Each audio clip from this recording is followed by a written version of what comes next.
eh, sebenarnya luas mana sih wilayah kerja logika dengan wilayah kerja hati ini? Ibaratnya kita katakan luasnya ini seperti inilah. Ini wilayah kerja hati. Akal itu wilayah kerjanya adalah di sini. Jadi sangat kecil sekali kemampuan logika kita bekerja. Yuk kita buktikan. Dan silakan jawab dengan logika Anda. Kenapa namamu Afkar? Nggak bisa jawab kan? Kenapa engkau jadi laki-laki? Lahirnya di mana? Bondan.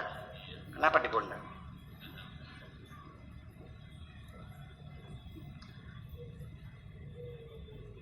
Punya anak berapa? 2. Kenapa 2? Kenapa anaknya seperti itu? Kenapa jantungmu berdegup terus-menerus tidak pernah berhenti? Saya sudah 73 tahun, jantung saya tidak pernah berhenti, berdegup dengan lancar dan sempurna sampai sekarang. Saya tidak bisa menjawab. Ya kenapa kita tinggal di bumi ini? Sampai pertanyaan tentang kosmologi. Nanti di penghujungnya setelah bermiliar-miliar galaksi, sebelah sananya ada galaksi lagi enggak? Ada mentoknya enggak? Di ujung sananya itu apa padat apa kosong? Semua yang kamu lihat tidak bisa terjawab. Ya, logika kita hanya sebagai regulator, hanya menghitung sesuatu, menganalisa dan menyimpulkan. Dan kesimpulan juga banyak salah. Konklusi itu banyak salahnya. Itu persoalannya. Makanya perlu eksperimen, diuji ulang.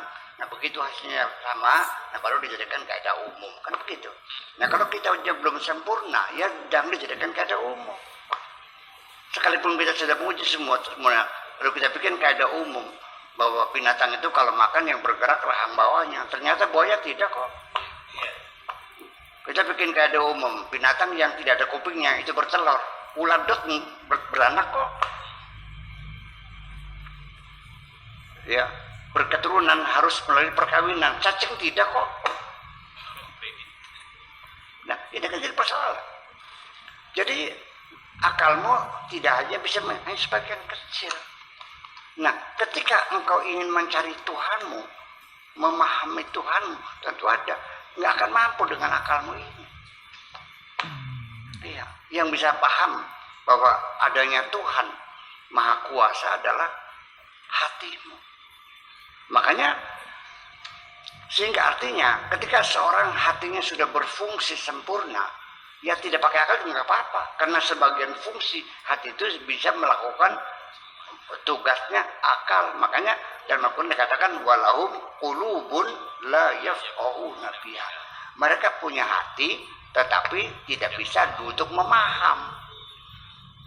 Jadi hati itu ada yang bisa untuk memaham, ada yang tidak bisa untuk memaham.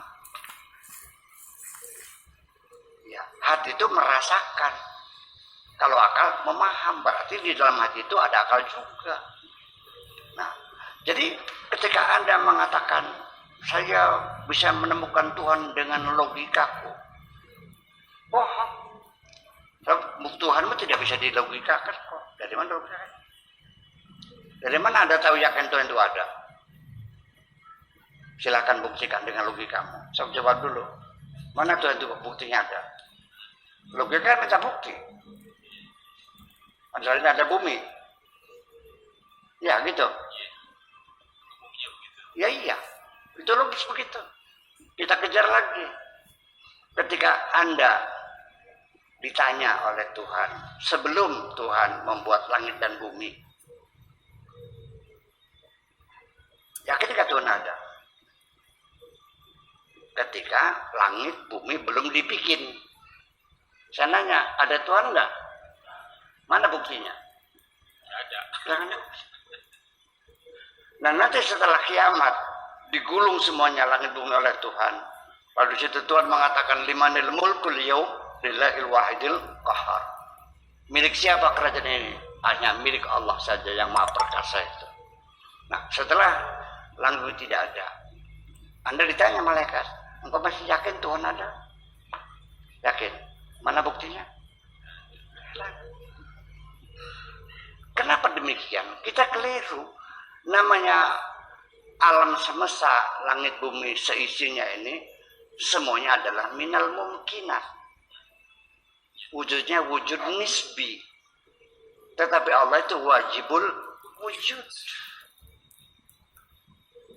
Ya kan?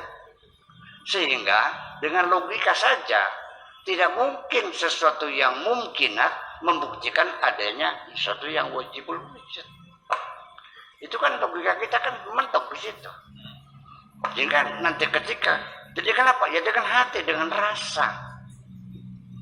Anda menggunakan logika, di penghujungnya Anda mengatakan Tuhan tidak ada.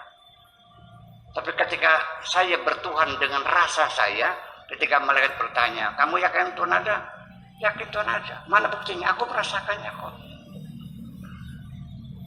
Ya kan semacam itu. Nah, kita ulangi lagi. Kita pasang amben dipan, ya kan?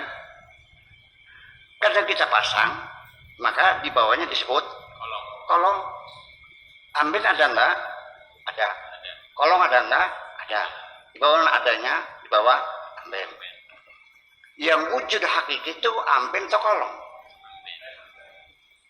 Kalau amben namanya wujud nisbi, adanya karena keberadaan amben. Ambennya enggak ada, apakah ketika ambennya tidak ada membuktikan, memastikan amben itu, ketika kolong itu tidak ada, apakah bisa dibuktikan amben tidak ada? Ya tidak, tetap ada.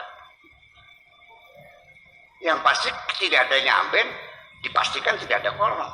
Tapi tidak adanya kolong tidak bisa menghasilkan kesimpulan tidak ada amben. Jadi artinya mana? Logika kita mentok mikir Tuhan. Makasih gitu.